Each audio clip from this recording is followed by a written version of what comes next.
Assalamualaikum warahmatullahi wabarakatuh. Halo semuanya, perkenalkan saya Silva Septikasari dengan NIM SSI 2023-03679. Pada kesempatan kali ini, saya akan mempresentasikan laporan tentang penelitian dengan mata kuliah SPK yang berjudul Pemilihan Platform AI Terbaik untuk Mahasiswa Informatika menggunakan metode AHP dan TOPSIS. Penelitian ini membahas bagaimana menentukan platform AI yang paling sesuai bagi mahasiswa informatika dengan menggunakan pendekatan sistem pendukung keputusan. Pemilihan platform AI saat ini menjadi penting karena banyaknya alternatif yang tersedia seperti ChatGPT, Gemini, Claude, Microsoft Copilot, dan Perplexity, dan masih banyak lainnya. Setiap platform memiliki kelebihan dan kekurangan masing-masing, sehingga diperlukan metode yang mampu memberikan rekomendasi secara objektif dan terukur. Untuk itulah digunakan metode AHP dan TOPSIS. Baiklah, untuk latar belakang pada penelitian ini, yaitu pada era digital saat ini, perkembangan AI mengalami peningkatan yang sangat pesat. Teknologi AI tidak hanya digunakan di bidang industri, tetapi juga telah menjadi bagian dari aktivitas akademik mahasiswa. Mahasiswa informatika saat ini sering menggunakan AI untuk membantu memahami materi kuliah, mencari referensi, menyusun laporan, membuat program, melakukan debugging, hingga menyelesaikan tugas akhir. Platform seperti ChatGPT, Gemini, Claude, Copilot, dan Perplexity menawarkan berbagai kemampuan yang dapat membantu proses belajar. Namun demikian, setiap platform memiliki karakteristik yang berbeda. Sebagai contoh, ada platform yang unggul dalam kemampuan coding, ada yang unggul dalam kecepatan respon, ada yang unggul dalam pencarian informasi terbaru, dan ada pula yang unggul dalam aspek biaya. Perbedaan tersebut menyebabkan mahasiswa sering mengalami kesulitan dalam menentukan platform mana yang paling sesuai dengan kebutuhannya. Jika pemilihan dilakukan hanya berdasarkan tren atau rekomendasi dari teman, maka keputusan yang diambil belum tentu merupakan pilihan terbaik. Karena itu, diperlukannya pendekatan yang lebih objektif melalui sistem pendukung keputusan. Dalam penelitian ini, digunakan kombinasi metode AHP dan TOPSIS. AHP digunakan untuk menentukan tingkat kepentingan setiap kriteria, sedangkan TOPSIS digunakan untuk menentukan ranking alternatif berdasarkan bobot yang telah diperoleh. Dengan demikian, hasil keputusan dapat dipertanggungjawabkan secara matematis dan tidak hanya berdasarkan opini pribadi. Mengapa memilih topik ini? Yaitu, saya memilih topik ini karena penggunaan AI di kalangan mahasiswa semakin meningkat. Namun, hingga saat ini masih banyak mahasiswa yang memilih platform AI berdasarkan popularitas tanpa melakukan evaluasi yang objektif. Oleh karena itu, saya ingin menerapkan metode sistem pendukung keputusan untuk membantu menghasilkan rekomendasi yang lebih terukur dan lebih ilmiah. Baiklah, untuk rumusan masalah dari penelitian saya ini, yang pertama yaitu bagaimana menentukan bobot prioritas dari setiap kriteria yang digunakan dalam pemilihan platform AI. Yang kedua, bagaimana menentukan peringkat platform AI terbaik dengan mengintegrasikan metode AHP dan TOPSIS. Untuk tujuan penelitian yang saya gunakan saat ini adalah menghitung bobot prioritas setiap kriteria menggunakan metode AHP dan menentukan peringkat alternatif menggunakan metode TOPSIS. Hasil akhirnya diharapkan mampu memberikan rekomendasi platform AI terbaik bagi mahasiswa informatika. Untuk manfaat penelitian saya ini, bagi mahasiswa adalah membantu memilih platform AI yang paling sesuai. Untuk bagi pengembang AI, hasil penelitian dapat menjadi bahan evaluasi terhadap produk yang mereka miliki. Sedangkan bagi bidang sistem pendukung keputusan, penelitian ini menjadi contoh penerapan metode AHP dan TOPSIS pada teknologi modern. Baiklah, dalam SPK merupakan sistem yang digunakan untuk membantu mengambil keputusan dalam menyelesaikan masalah yang memiliki banyak kriteria dan banyak alternatif. SPK hanya membantu menghasilkan rekomendasi yang lebih objektif berdasarkan data dan perhitungan. Pada penelitian ini, SPK digunakan untuk membantu menentukan platform AI terbaik. Metode AHP merupakan singkatan dari Analytic Hierarchy Process. Metode ini dikembangkan oleh Thomas Elsaty. Tujuan utama AHP adalah menentukan bobot atau tingkat kepentingan setiap kriteria. Prinsip dasar AHP adalah melakukan perbandingan berdasarkan berpasangan antar kriteria. Keunggulan AHP adalah adanya uji konsistensi sehingga hasil yang diperoleh dapat diuji validitasnya. Selanjutnya, metode TOPSIS. TOPSIS adalah singkatan dari Technique for Order Preference by Similarity to Ideal Solution. Konsep dari TOPSIS adalah mencari alternatif yang paling dekat dengan solusi ideal positif dan paling jauh dari solusi ideal negatif.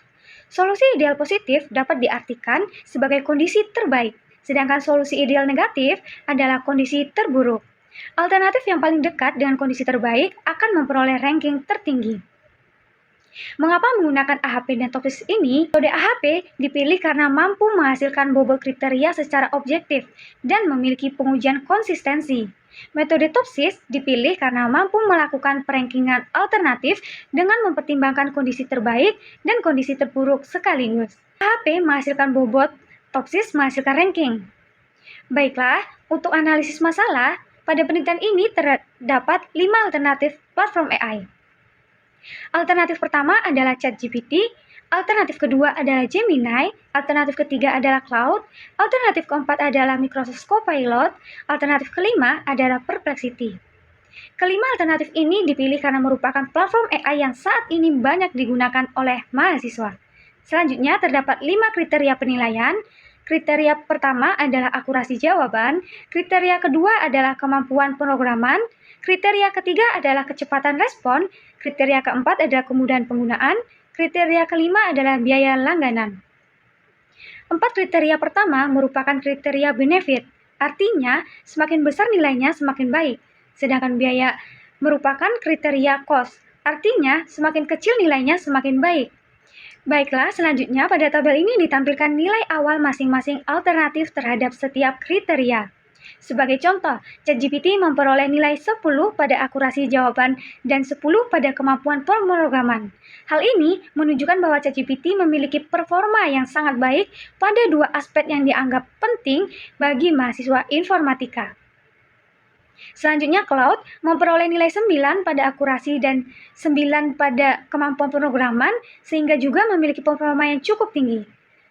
Ada Perplexity memperoleh nilai 10 pada kecepatan respon dan 10 pada biaya. Artinya, platform ini unggul dalam kecepatan dan efisiensi biaya. Namun, nilainya lebih rendah pada aspek akurasi dan kemampuan pemrograman. Dari tabel ini dapat dilihat bahwa setiap platform memiliki keunggulan yang berbeda sehingga diperlukan metode SPK untuk menentukan alternatif terbaik secara keseluruhan. Selanjutnya yaitu perhitungan AHP matriks perbandingan berpasangan. Pada tahap pertama metode AHP, saya menyusun matriks perbandingan berpasangan antar kriteria. Tujuan dari tahap ini adalah untuk mengetahui tingkat kepentingan relatif masing-masing kriteria. Pada tabel dapat dilihat bahwa terdapat 5 kriteria, yaitu C1 akurasi jawaban, C2 kemampuan pemrograman, C3 kecepatan respon, C4 kemudahan penggunaan, C5 biaya langganan. Nilai yang digunakan mengikuti skala SETI. Sebagai contoh, nilai 1 berarti kedua kriteria sangat penting. Nilai berarti lebih penting. Nilai 5 berarti lebih penting. Nilai 7 berat sangat penting. Nilai 9 berarti mutlak lebih penting. Sedangkan nilai seperti 1/3 atau 1/5 menunjukkan kebalikan dari penilaian tersebut. Pada perbandingan C1 terhadap C2 terdapat 3. Akurasi jawaban dianggap sedikit lebih penting dibandingkan kemampuan pemrograman. Demikian, karena apabila jawaban yang diberikan salah, maka kemampuan coding yang baik tidak akan banyak membantu. Selanjutnya, pada perbandingan C1 terhadap C3 terdapat nilai 5. Artinya, akurasi jawaban dianggap lebih penting dibandingkan kecepatan respon. Karena mahasiswa lebih membutuhkan jawaban yang benar daripada jawaban yang cepat, tetapi kurang tepat, kemudian pada perbandingan C1 terhadap C5 terdapat nilai 7. Artinya, akurasi jawaban dianggap jauh lebih penting dibandingkan biaya langganan. Hal ini menunjukkan bahwa kualitas informasi lebih diprioritaskan daripada faktor harga. Dari tabel ini dapat terlihat bahwa akurasi jawaban memiliki dominasi yang cukup kuat dibandingkan kriteria lainnya. Setelah matriks perbandingan selesai dibuat, langkah berikutnya adalah menjumlahkan setiap kolom. Tujuan penjumlahan kolom ini adalah untuk menyiapkan proses normalisasi. Kolom C1 dihitung dengan 1 tambah 0,333 tambah 0,2 tambah 0,2 tambah 0,143 hasilnya 1,876. Artinya, total nilai pada kolom C1 adalah 1,876. Untuk kolom C2 dihitung dengan 3 tambah 1 tambah 0,333 tambah 0,333 tambah 0,2. Hasilnya 4,866. Artinya total nilai pada kolom C2 adalah 4,866. Perhitungan kolom lainnya dilakukan dengan cara yang sama hingga diperoleh C3 9,833, C4 sama dengan 11,33, C5 sama dengan 19.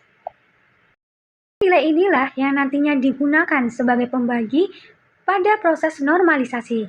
Selanjutnya normalisasi matriks AHP.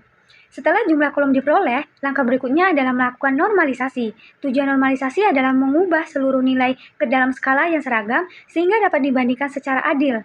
Rumus normalisasi pada berikut. Nilai normalisasi pada baris I kolom J diperoleh dari nilai awal matriks dibagi total kolom tersebut. Nilai normalisasi C1 terhadap C1 1 dibagi 1,876 hasilnya yaitu 0,533. Artinya, setelah dinormalisasikan, kontribusi nilai terhadap tersebut menjadi 53,3%. Contoh yang kedua, nilai normalisasi C1 terhadap C2 3 dibagi 4,866 hasilnya yaitu 0,617. Artinya, kontribusi nilai tersebut setelah normalisasi adalah 61,7%. Perhitungan dilakukan pada seluruh elemen matriks sampai diperoleh matriks normalisasi lengkap. Selanjutnya yaitu bobot kriteria. Tahap berikutnya adalah mencari eigenvektor. Eigenvektor merupakan bobot prioritas yang menunjukkan tingkat kepentingan masing-masing kriteria dalam proses pengambilan keputusan. Semakin besar nilai eigenvektor, maka semakin penting kriteria tersebut. Pada contoh baris C1, 0,533 tambah 0,617 tambah 0,508 ditambah 0,441 ditambah 0,368. Hasilnya 2,467. Kemudian 2,467 ini dibagi dengan 5 hasilnya 0,493. Jadi bobot C1 adalah 0,493. Pada baris C2, 0,178 ditambah 0,206 ditambah 0,305 ditambah 0,265 ditambah 0,263 hasilnya 1217. Kemudian hasil tersebut dibagi dengan 5 hasilnya yaitu 0,243. Perhitungan yang sama dilakukan pada seluruh baris sehingga diperoleh bobot akhirnya yaitu C1 0,493, C2 0,243, C3 sama dengan 0,122, C4 sama dengan 0,094, C5 sama dengan 0,047. Selanjutnya, interpretasi bobot. Bagian ini sangat penting. Bobot terbesar adalah C1 atau akurasi jawaban sebesar 0,493 jika dikonversi ke persen menjadi 49,3%. Artinya, hampir setengah dari keputusan dipengaruhi oleh tingkat akurasi jawaban. Hal ini menunjukkan bahwa mahasiswa lebih mengutamakan ketepatan informasi dibandingkan faktor lainnya. Bobot kedua adalah C2 adalah kemampuan pemrograman sebesar 24,3%. Hal ini sangat wajar karena objek penelitian adalah mahasiswa informatika yang banyak berhubungan dengan coding dan pemrograman. Jika kedua bobot tersebut dijumlahkan, maka 49,3% ini ditambah 24,3% hasilnya yaitu 73,6%. Artinya, lebih dari 70% keputusan dipengaruhi oleh akurasi jawaban dan kemampuan pemrograman. Ini menunjukkan bahwa mahasiswa informatika lebih mengutamakan kualitas akademik dibandingkan faktor biaya atau kenyamanan penggunaan. Sedangkan bobot terkecil adalah biaya langganan yaitu 4,7%. Artinya, faktor biaya dianggap paling tidak penting dibandingkan faktor-faktor lainnya. Mahasiswa lebih memilih platform yang berkualitas walaupun mungkin memerlukan biaya tambahan. Dari tahap AHP dapat disimpulkan bahwa akurasi jawaban menjadi faktor paling dominan dalam proses pemilihan platform AI. Kemampuan pemrograman menjadi faktor kedua yang sangat berpengaruh, sedangkan biaya langganan menjadi faktor yang paling rendah tingkat kepentingannya. Bobot inilah yang nantinya digunakan dalam proses topsis untuk menentukan ranking akhir alternatif. Selanjutnya, uji konsistensi AHP. Setelah memperoleh bobot kriteria, kita belum bisa langsung menggunakan bobot tersebut. Dalam metode AHP, terdapat satu tahapan penting, yaitu uji konsistensi. Tujuan dari uji konsistensi ini adalah memastikan bahwa penilaian yang diberikan tidak bertentangan atau tidak acak. Baiklah, perkalian matriks awal dengan bobot A kali W. Sebelum mencari nilai konsistensi, dilakukan perkalian matriks awal dengan bobot eigenvektor. A dikalikan W, A adalah matriks perbandingan berpasangan, W adalah bobot kriteria yang telah diperoleh. AW1 1 kali 0,493, 3 kali 0,243, 5 kali 0,122, 5 kali 0,094, 7 kali 0,047, yaitu 2,631. Itu untuk contoh AW yang pertama. AW yang kedua, itu 0,333 dikali 0,493, 1 dikali 0,243, 3 dikali 0,122, 3 dikali 0,094, 5 dikali 0,047. Hasilnya yaitu 1290. Perhitungan yang sama dilakukan untuk seluruh baris hingga diperoleh yang ketiga 0,631, yang keempat 0,475, yang kelima 0,238. Selanjutnya mencari nilai maks. Pada tahap berikutnya yaitu mencari nilai lambda. Lambda maksimum, nilai ini digunakan untuk mengukur tingkat konsistensi matriks. Itu rata-rata dari hasil AW dibagi dengan bobot masing-masing. Contohnya, 2,631 dibagi 0,493, hasilnya yaitu 5,337. Contoh yang kedua, 1,290 dibagi dengan 0,243 sama dengan 5,309. Selanjutnya seluruh hasilnya dijumlahkan. 5337, 5309, 5172, 5053, 5064, hasilnya yaitu 25,935. Kemudian dibagi 5, hasilnya 5187, sehingga diperoleh nilainya adalah 5,187. Selanjutnya mencari nilai konsistensi indeks. Untuk C1-nya yaitu 5187 dikurangi dengan 5, dibagi dengan 5, dikurangi dengan 1, hasilnya yaitu 0,187, dibagi dengan 4, hasilnya yaitu 0,047. Hasilnya C1 yaitu 0,047. Untuk mencari CR, tahap terakhir yaitu menghitungkan CR, yaitu konsistensi rasio, di mana rasio konsistensi ini untuk C1 dibagi dengan CI dibagi dengan RI, di mana RI tersebut adalah random index. Untuk jumlah kriteria 5, RI1 yaitu 1,12,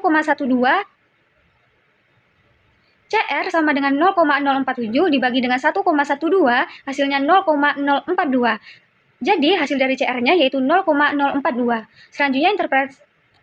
Selanjutnya interpretasi hasil CR. Nilai CR sebesar 0,042 menunjukkan bahwa tingkat inkonsistensi penilaian hanya sekitar 4,2%. Dalam metode AHP, terdapat aturan bahwa matriks dianggap konsistensi apabila nilai CR lebih kecil dari 0,1 atau 10%. Karena nilai CR yang diperoleh hanya 0,042, maka matriks perbandingan yang digunakan dalam penelitian ini dinyatakan konsisten, valid, dan layak digunakan untuk tahap berikutnya.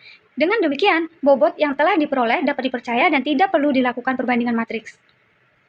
Tahap AHP berhasil memperoleh bobot kriteria yang valid. Kriteria paling penting adalah akurasi jawaban dengan bobot 49,3%. Selain itu, hasil uji konsistensi menghasilkan nilai CR sebesar 0,042 yang berarti seluruh penilaian telah memenuhi syarat konsistensi. Setelah bobot diperoleh, langkah berikutnya adalah melakukan proses perankingan menggunakan metode TOPSIS. Pada tahap ini, bobot AHP untuk menentukan alternatif terbaik. TOPSIS bekerja dengan prinsip alternatif terbaik harus paling dekat dengan solusi ideal positif dan paling jauh dari solusi ideal negatif. Langkah pertama adalah normalisasi matriks keputusan. Tujuannya agar seluruh data berada dalam skala yang sama. Untuk mencari pembagi kolom, rumusnya yaitu akar dari jumlah kuadrat seluruh nilai pada kolom. Contoh pertama, pada kolom C1, yaitu akar dari 10 kuadrat ditambah 9 kuadrat ditambah 9 kuadrat ditambah 8 kuadrat ditambah 8 kuadrat. Hasilnya yaitu akar dari 390, yaitu 19,748. Selanjutnya normalisasi. Setelah nilai pembagi diperoleh, setiap data dibagi dengan nilai pembaginya. Contohnya pada ChatGPT pada C1, 10 dibagi dengan 19,748 sama dengan 0,506. Untuk Gemini pada C1, 9 dibagi dengan 19,748, hasilnya yaitu 0,456. Perhitungan dilakukan pada seluruh data sampai diperoleh matriks normalisasi lengkap. Baiklah, selanjutnya interpretasi matriks normalisasi. Pada tahap ini, nilai sudah tidak lagi berupa angka 1 sampai 10. Semua data telah diubah ke bentuk desimal sehingga dapat dibandingkan secara proporsional. Semakin besar nilai normalisasi, maka semakin baik performa alternatif pada kriteria tersebut. Selanjutnya, matriks normalisasi terbobot. Tahap berikutnya adalah mengalihkan hasil normalisasi dengan bobot AHP. Tujuannya agar setiap kriteria memiliki pengaruh sesuai tingkat kepentingannya. Contohnya, pada ChatGPT pada C1, 0,506 dikali dengan 0,493 ini hasilnya yaitu 0,249. Pada Gemini, pada C1 yaitu 0,456 dikali 0,493 hasilnya yaitu 0,225. Perhitungan yang sama dilakukan pada setiap elemen matriks. Selanjutnya, interpretasi matriks terbobot. Pada tabel ini, terlihat bahwa nilai terbesar dimiliki oleh ChatGPT pada kriteria akurasi jawaban yaitu 0,249. Hal ini menunjukkan bahwa ChatGPT memperoleh keuntungan besar karena memiliki nilai tinggi pada kriteria yang memiliki bobot terbesar. Sebaliknya, alternatif yang memiliki nilai tinggi pada kriteria dengan bobot kecil tidak memperoleh pengaruh sebesar itu. Ini alasannya mengapa pembobotan sangat penting dan dalam sistem pendukung keputusan. Selanjutnya, solusi ideal positif dan negatif. Selanjutnya yaitu menentukan solusi ideal.